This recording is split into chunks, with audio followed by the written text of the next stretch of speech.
Bistado ang libo-libong litro ng diesel na inimbak sa isang bahay sa Quezon City. Natatakot daw ang mga residente na baka pagmulan yan ng sunog.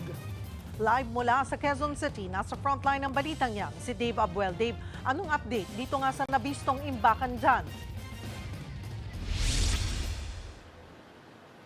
Cheryl, ikinababahala ng mga residente ng Barangay Sacred Heart, Quezon City itong tangke sa loob ng isang bahay. Nilagyan kasi ito ng diesel mula sa isang tanker nitong Sabado na ayon sa Bureau of Fire Protection, delikado at kailangan ng kaukulang.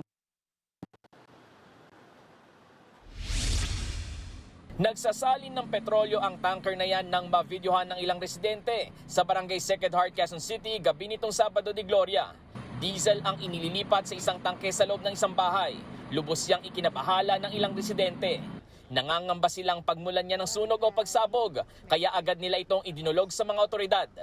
Hindi namin alam kung gaano kalaki ang sakop ng pag-ano na yan sabog yan. Kasi ang ginagawa dyan, meron dyan nagwe-welding, mayroon nagbavarnish, may nagpipintura, may naninigarilyo.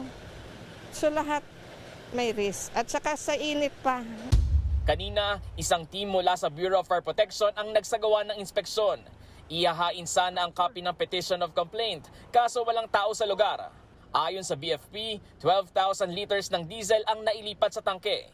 According sa initial investigation ng mga tao na nandyan, for private consumption lang kasi accordingly may tracking business yung may-ari niyan. So parang bumili siya ng diesel from supplier, dyan niya inilagay.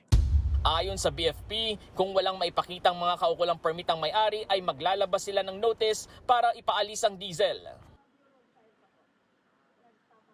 Umaasa ang mga residente rito na maialis kaagad itong tangke na nilagyan ng diesel. Patuloy pa ang investigasyon patungkol doon sa posibleng reklamong kaharapin nitong may-ari ng bahay. Balik sa iyo, Cheryl. Maraming salamat, Dave Abuel. Mga kapatid, Cheryl Cosing po. Maging maalam at may pakialam sa mga napapanahong issue at headlines. Mag-follow at mag-subscribe na sa social media pages ng News 5.